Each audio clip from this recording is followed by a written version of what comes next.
Hey, good morning, Verve community. So good to be in service this morning. Thank you once again for just your Sunday, allowing us to be a part of your Sunday morning. If you're here for the first time today, we want you to know that we're especially grateful. In fact, Verve, can we just put our hands together and celebrate all those, that are here for the first time? We want you to know that your family, so welcome. So whether you're here in person or maybe you're joining online today, we just want to say welcome. We have been, every summer, we do a series that lasts the entire summer long. And so it typically goes anywhere from 8 to 10 weeks. We've been in a series called Jack of All Trades. And the thrust behind this series, as you can see in our tagline, is that people would have a blueprint for a fully formed life. And we've been on this journey. We've been discovering some different metaphors that Jesus, some of the authors of the New Testament, other scriptures and other biblical scriptures that give us this pictures, these metaphors to describe the life of a follower of Jesus. And so we've talked about a bunch of them. I hope you've been enjoying it. Today we're talking about the body. The body. How that us as Christians, one of the metaphors used to describe who we are is we are a body. Now, if you've been following the news recently, maybe you saw the story about the new Las Vegas Sphere. Anybody seen that? When I first saw the story, they had it because they can change what it looks like on the outside, and they had it lit up as a fake eyeball. In fact, I got a picture. You can check it out. This is when I first saw the story. Now, here's the thing. This is a 366-foot tall sphere, 516-foot wide, and at this moment, it was a fake eyeball. Some of you are looking at that right now thinking, oh my God, that is weird. It's odd. When I first seen it, I was like, that looks kind of freaky, right? And the reason is we're designed, we have a body. As a body, we have many parts. And a part without the whole, it doesn't seem right? Like this is awkward that they're putting a 366-foot tall, 516-foot wide eyeball in the middle of Las Vegas. It's weird. And what I want to show you today is that similarly, today, we as the church, we are part of the whole body. If you're taking notes, write this down.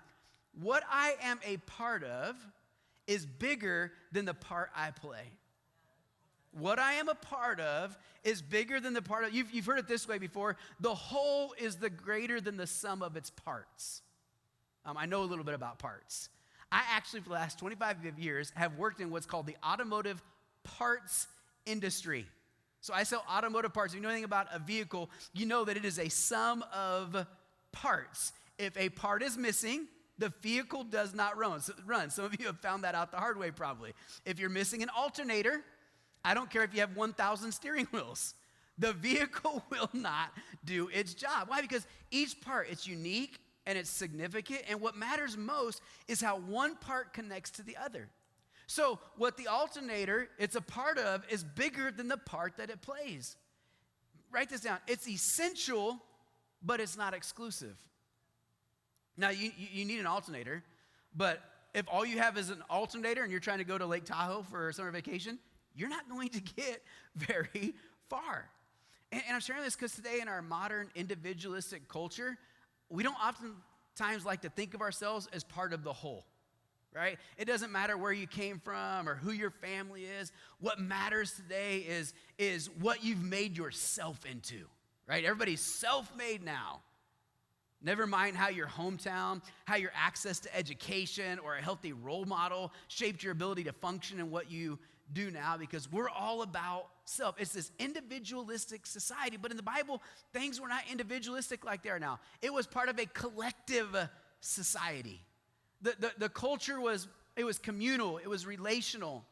Take for example, the Apostle Paul, his letters, or what we call books of the Bible today, for example.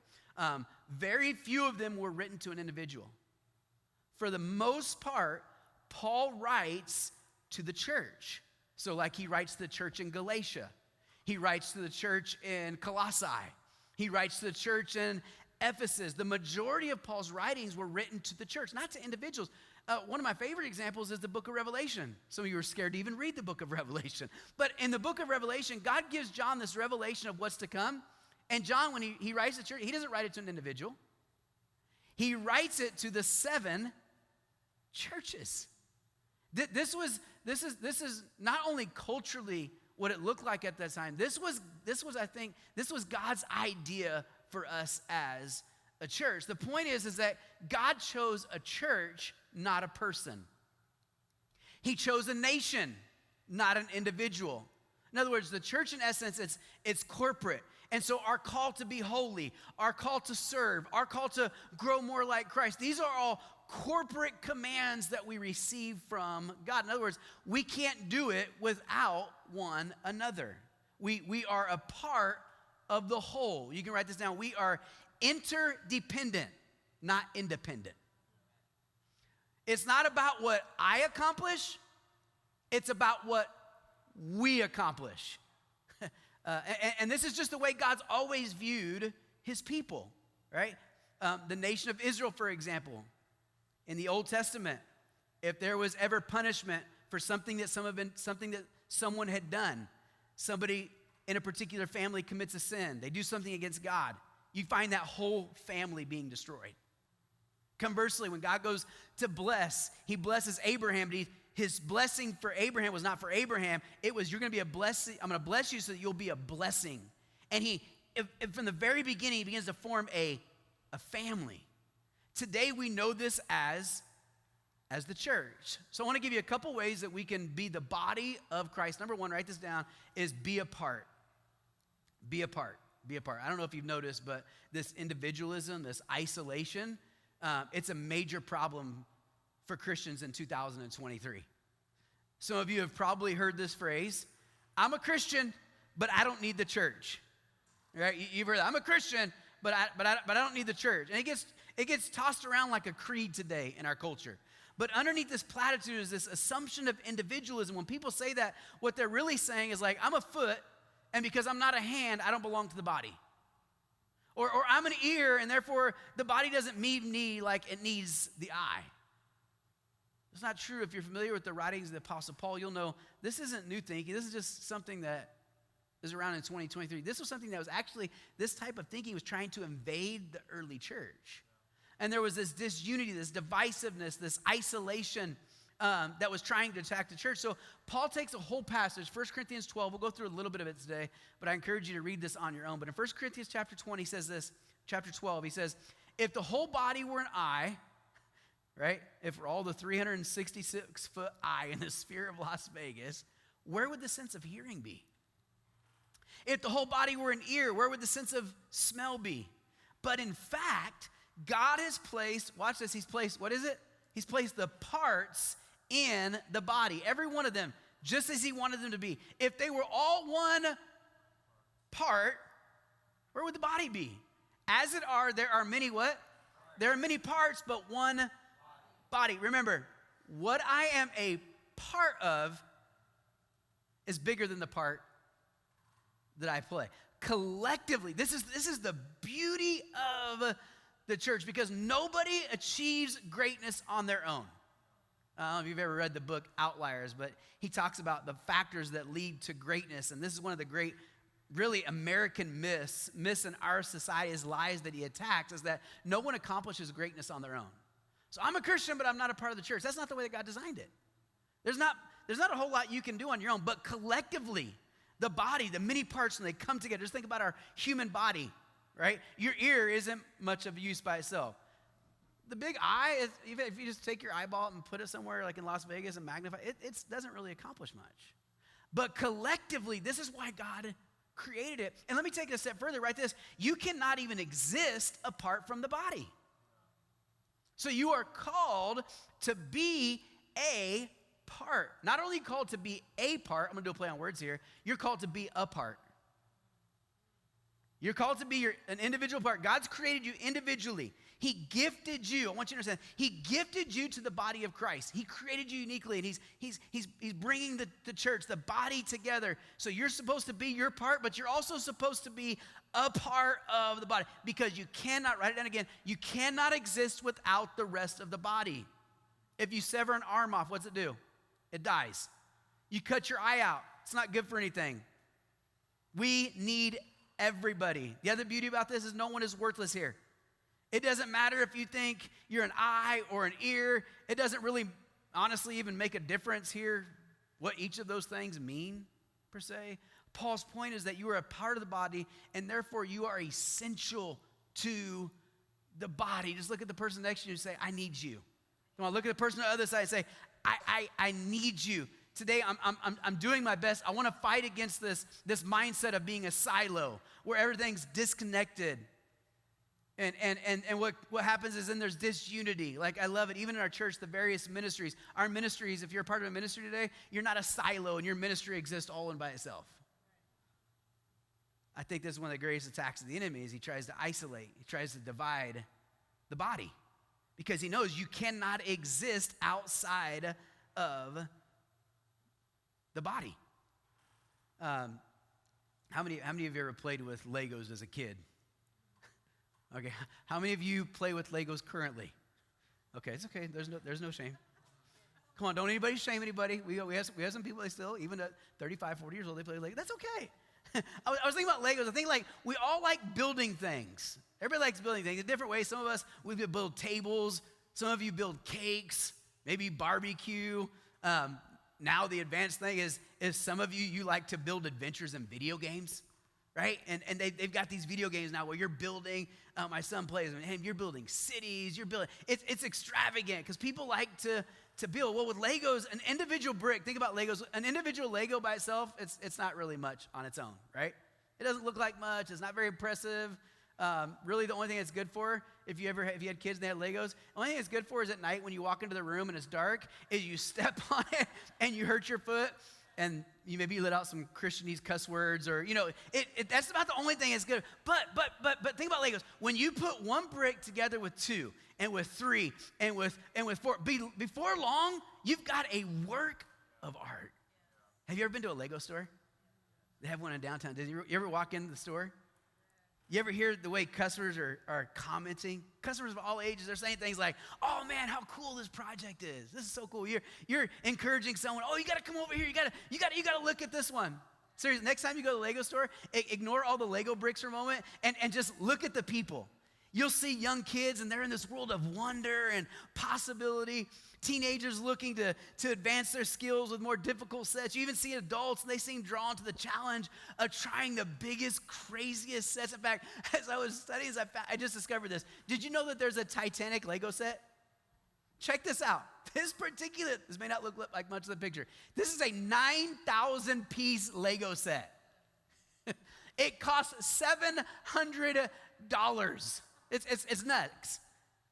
But look how beautiful that is. Now, just one little Lego by itself isn't much. But you start stacking 1 on 2 and 2 on 3. In this case, 1,000 on another 1,000. 9,000 pieces. You got probably this life-size Titanic. Because I like to geek out on stuff. I literally went to Legos and I was reading their mission statement. You ready for this? Lego's mission statement, you should write this down. You might want to make this your mission statement for life. Or maybe some of you own a business or you're running an organization. Listen to their Lego statement, their mission statement. It is to inspire and develop the builders of tomorrow. Isn't that amazing? Inspire and develop the builder. And this is how they do it. They start with what they call the Duplo brand. And what they do is they teach the youngest kids the shapes of blocks. They start at the very basics. Here's the shapes of blocks. They teach them colors. They teach them simple designs. They give them these little easy instructions. You remember some of your first Lego sets? They were really simple. And then as these kids become comfortable at that level, they advance to the next one. And then the instructions get a little more challenging. And as they advance, the potential ways to create expand even further. So as their knowledge of the pieces and their ability to fathom the completion of these pieces together, then the instructions begin a little more challenging. And now their creativity begins to expand even further. Eventually, you get to some insane levels of creativity. The instructions become extremely challenging. Now listen to this. This is so important. Write this down. The instructions become extremely challenging, but the design possibilities become endless. Oh, I love this. I love watching the way God's doing this at Verve. I love as he's been adding new pieces. Some of you that are newer to our church, God's been adding some new pieces. There's been, and the more that's added, have you noticed like in any organization, the more that's added, there's more complexity? and you're figuring out this type of person, and you're trying to discover their gifts and how they work together, and where does this block go in the picture. But the beauty of it is the more challenging and the more, some of you need to do this because you look at that complexity, that challenging, and you just throw your hands up. You're like, oh God, this is difficult. I don't know how to work with those types of people. Anybody ever said that? Those types of people. Oh God, why'd you bring that person in? What could they possibly add to the value of our organization? The truth is, what happens is it's more challenging, but the possibilities now I'm loving this because I'm watching what God's doing at Verve and the complexity and the people that he's adding. And with every new person that God adds, all of a sudden the possibilities become bigger. Our impact becomes larger. What we can do collectively becomes more. And so at this level for the Lego mission, they're actually becoming one of the builders of tomorrow. Pause. I want you to just look at the people around you because I want you to remember this. Because just as there are different levels of potential found in the Lego store, every person is at a different level in their relationship with Christ. And God is working in every person in a unique way. And I want to say to every single person that's here at Verve today, you have a piece of the architecture of what God is building in this church. And we have to assemble all of the parts. This is part of my primary function as the leader of what God's doing, is to assemble the parts together so that we can see something special. The master builder. That's what God's doing. This is what the church is. You thought you were here by accident. No, you were a missing piece. You didn't just show up to Verve. God knew we needed you. You were missing. This is what the master builder, Hebrews says it like this. Do not forsake, I love this. I just thought of this verse this way this week. Do not forsake, somebody say this with me, the what? Say it again, the what? You know what we're doing when we're gathering together as a church? We are assembling. We got all the pieces. You know what we start to do? We start to assemble. We're building something beautiful. I know it's 9,000 pieces, but there's a potential of a life-size Titanic Lego set that's sitting here. We're assembling of ourselves together. And that's what God is doing with the church. So you've got to be a part. Number 2, write this down. You've got to play your part. Every part needs to play their part in order for the other parts to reach their potential. Now, I'm going to date myself a little bit here, but when I was growing up, I loved Dan Marino. If you know anything about Dan Marino, you know that he was one of the greatest quarterbacks. I had Dan Marino jerseys. I wasn't even a Dolphin fan, but I fell in love with Dan Marino. He's one of the greatest quarterbacks of all time. But you know today, one of the things that Dan Marino is really known for? He's known as one of the greatest quarterbacks who never won a Super Bowl. And so over the course of his career, he never got the right team around him. See, you can be the most talented individual, but in a sport like football, the other parts that you might not think are significant, like the offensive linemen, they have an outsized influence on the effectiveness of their parts that we think are more significant, like the quarterback. This is what I'm saying to every single one of you. You think, oh, I'm not that, oh, I'm just an eye. I'm just an ear. I'm just a foot. You've got to play your part. You know why Dan Marino never won? Because not everybody was playing their part. They didn't invest a lot. We just need a quarterback. They didn't invest in the offensive line. They didn't invest in a good running back. They didn't invest in a good defense. I want you to know that every single person that is here, under the sound of my voice, you have got to play your part. This is what is behind Paul's writings in 1 Corinthians 12. Your part, it might not seem significant or important, but I'm telling you today, I don't care who you are, I don't care what the unique way God has created you, you are essential to what we do. Paul says it like this: on the contrary, those parts of the body that seem to be weaker, listen to what Paul says. He says they are indispensable. And what is it? Say it with me. And the parts that we think are less honorable, we treat them with special honor. And somebody say it again, the parts that are unpresentable, they're treated with special modesty, while our presentable parts, they need no special treatment. But God has put the body together, giving great honor to the parts that lacked it, so that there should be no division in the body. This is ultimately what Paul is he's fighting against. He's fighting against this division that's trying to come into the church. But that its parts, I love this. If you've ever wondered, who's the most significant part of the church? Is it the ushers? Is it the greeters? Is it the worship team? Is it the pastor? Is it the staff? Look at this. There should be no division. Its parts should have equal concern for one another. If one part suffers, you know how important you are? If you suffer, guess what? The entire body suffers. I love this. Is also the beauty of the church. When one person is suffering, we all feel it. We all suffer. When one person is honored, I love this. The next time you hear about one of the parts of the body, they got a promotion at the church, you know what you need to do? You'd be like, yes, we all won. The next time God blesses one of the parts of the body, we all get to celebrate. Every part. What do? We rejoice with it. We don't get mad like, oh, why'd God give them the good job? Why'd they get the good wife? Look what I'm stuck with. No, I'm just kidding. Why'd they get good kids? And I got, Tasmanian devil here next to me. Why? No, some of you are like, yeah, that's true. No, we rejoice with every time they're, and likewise, when somebody suffers, you know what we do? We all suffer. Oh, man, so-and-so, they lost a family member. You feel it. And when you're connected to the body, you really do. You feel it. They lost their job. Oh man, that hurts. I'm suffering. This is the beauty. I love this. Man, God's plans are the best plan. The church, it's his plan A. There is no other plan. This is the beauty of the church. Think about the body. When you get an infection in your body, you know what your body does? It pays special attention to the sick part of the body. Think about when the body that is, the part that's struggling needs help, the whole body just jumps in to action to repair that particular section of the body. You know, like your blood will flow to that part of the body. And this is what it looks like in the church. If you're struggling, I want you to know, if you're here today and you're struggling, I want you to know the whole church is ready to jump in and to help, and all the blood flow of the body is rushing. If you're having a hard time this morning, you are not alone. You are part of the body, and I want you to know the church is rushing in, and we're going to help that part. Come on, somebody. You know somebody that's struggling right now. You know what we do? Hey, everybody, this person is struggling. All the blood rushes. We're going to help, collectively help that part of the body. If you're going through a tough spot right now in your marriage, I want you to know we're here. If you're going through a hard time financially, I want you to know the church is here. We don't cut off what is hurting.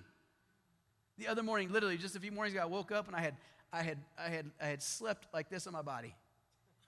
I sleep like this a lot. I'm trying to learn to sleep on my back. But I slept and I woke up and my whole arm was numb. Anybody ever had that happen?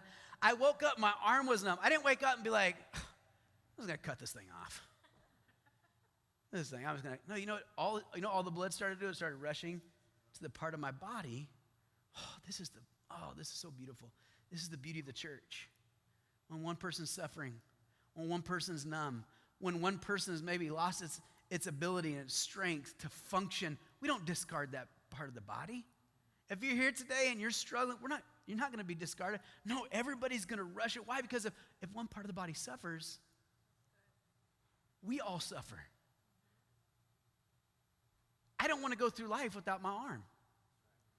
So you know what I'm doing? I'm going to make sure I say special. In this moment, I'm going to take special attention to this part of my arm. I'm calling us as a church, as a body. When you see people that are hurting, you see people that are struggling, you see people that are losing their strength, let's rush in. Let's rush in because we need everybody to play their part. So we play our part. We're to be a part. We're to play our part. Number 3, we're to be set apart. This is my favorite point. We're a part of the whole so that we will be set apart for the whole. I want you to read some passages with me of the way God describes the church, the body. 1 Peter says, I want you to read this closely with me. You are a what? You are a chosen. What did he say? People. He didn't say you're a chosen person. Oh, you individually are this grand, great creation. That's not, you are a chosen people. You are a what? A royal priesthood. You're a what? You are a holy, what? You're a holy nation. He's describing the church. Listen to me, Verve. We have been set apart in this world. This is God's plan. We are on display. This is the beauty of God on display to the world. We're a holy nation. We are God's what? We're his special possession. And here's why. Here's why. Listen to me, church. This is why it's so important that we're united. Is because our purpose is we are to declare the praises of him who called us out of darkness and into his wonderful light. Watch this. I love this. Once, oh, this is so good. Once you had no identity as a people, but now you are. You know why some of you are having an identity crisis today? Because you're trying to discover who you are in isolation and all by yourself. But you who once you were an eye all over here by yourself trying to figure out, what am I supposed to do in the world? All I can see, all I can do is hear. I'm just an arm. I'm just a foot. Once you had no identity, can I tell you, you will find your identity collectively as a part of the body. Once you had no identity, people, now you are God's people. So you didn't just come and be a part of a group, a country club. No. You have been set apart as a holy nation, a special possession. You are, listen, I know the church gets a bad rap, rightfully so sometimes, but I want you to know there needs to be some reverence for the body, for the church. We are God's holy people, a holy nation. This is his, listen, the body, the church, this is God's special possession. This is unique. This is his beautiful creation. This is how he chooses to display himself to the world. Watch this. John says in John 13:35, by this, he just got done talking about the unity that should exist amongst the body. In fact, he equates it to the unity that him and the Father have. And he says, by this, everyone will know that you are my disciples. If what? If you love one another. Can I tell you the true genius is not in your uniqueness, but it's in the beauty of unity. This is how everyone will know that you are my disciples. It's by the way you love. It's by the way the body functions collectively together. Paul says it like this. We are to God, this is the church. We are to God the pleasing aroma of Christ. Watch this. Amongst those who are being saved and those who are perishing. Oh, let me read that again. We are to God the pleasing aroma of Christ among those who are being saved and those who are. You know how God chose to reach people that are perishing? Through the body, through the church. This is the pleasing aroma of Christ. This is why people will know you're my disciples. By the way you love, I want you to know that the church, Verve, you have a smell about you. There's an aroma that we put off in our community. There's an aroma that comes from Verve in our community. It is the pleasing aroma of Christ. And this is the aroma that's being put off to people that are perishing. Can I tell you, I said earlier, I know the church has got a bad rap, and people like to bash the church, and they like to badger the church, but can I tell you the church, it's been set apart. Not just set apart for its beauty, it's been set apart because the church is a place where there's healing, where there's strength. It's for beauty. It's for showing God's presence. The church, it's sacred. If the church left our neighborhood, they would notice there's a difference. It's the church. I'm not saying it's perfect. I realize the church is still in process. But I want you to know our contributions at the church, they're not all in the past. We have more to offer. We have hope. We have community. We have healing. Can I tell you today, if you're here this morning and you need a hope, you've come to the right place. This is the beauty of you need strength today. You're in the right place because the rest of the body is ready to rush around you and provide you the strength and the heat. You know why I know this? I know because I came to the church. The church is the place amongst the people of God. This is where I found healing. This is where I found hope. This is where I found community. This is where I found the beauty of God's presence. You can feel it right now. You can feel, because where two or three are gathered together, the church, where people come together, the presence of God is there. You can feel it right now this morning. You can feel, why? This is the beauty of the Verve. I want you to know this is what we have to offer the world. This is why it's so important that you're not isolated, off on some island by yourself. and you exist as there's no such thing as a Lone Ranger Christian. No, we got way too big of a task to accomplish. We got way too big. There are people that are lost, that are dying, that are hopeless all around us every single day. And listen, Verve, I want you to know, if you're here today and no one's ever told you this, we need you. We need you. I don't care. You're an ear, we need you. You're a foot, we need you. And God has uniquely created and crafted you in such a way that if you play your part, we can have a bigger impact on the world around us.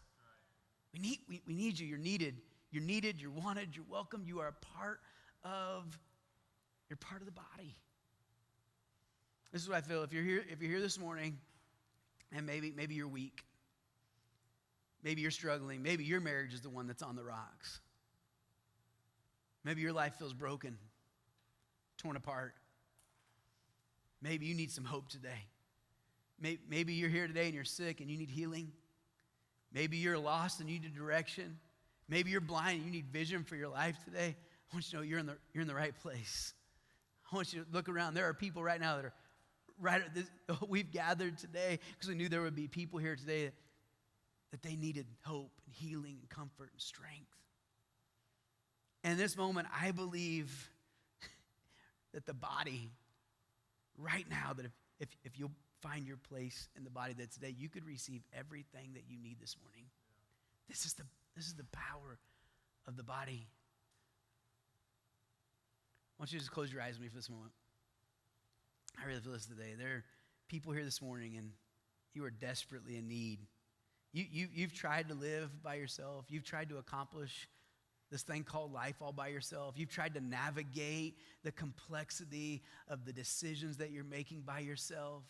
You're trying to navigate life all on your own. I want you to know you're doing it wrong. God has called you to be a part of the body. You're not to be isolated. God's called you to be a part of the body. I'm going to ask our campus pastors to come in just a moment. Can we just prepare our hearts right now? They're going to lead us in prayer. I'm just saying, if that's you today, would you just open up your heart right now? Would you just begin to tell God, I'm tired of living this life all by myself. I want to be a part of your. Can I tell you the best decision some of you can make today is just to say, God, I want to be a part of the church. I want to be a part of what I'm tired of existing all on my own. And some of you, you're dying right now. Literally, you're dying because you're not connected to the body. And the beauty is today is that the rest of the body today is rushing. God's presence is moving right now through the rest of the body to bring you the healing, the hope, the comfort that you need today. So if that's you, if you'd like to make a decision, God, I want to be a part of that. I'm tired of figuring out I want to be a part of the church. I want to be a part of this community that you're talking about. If that's you, would you just raise your hand right now? Go ahead, raise your hand. And then I want you to pray this prayer with me. I want you to just pray, Dear Jesus, I'm tired of living alone and isolated. Today, I want to become a member of your body, the church.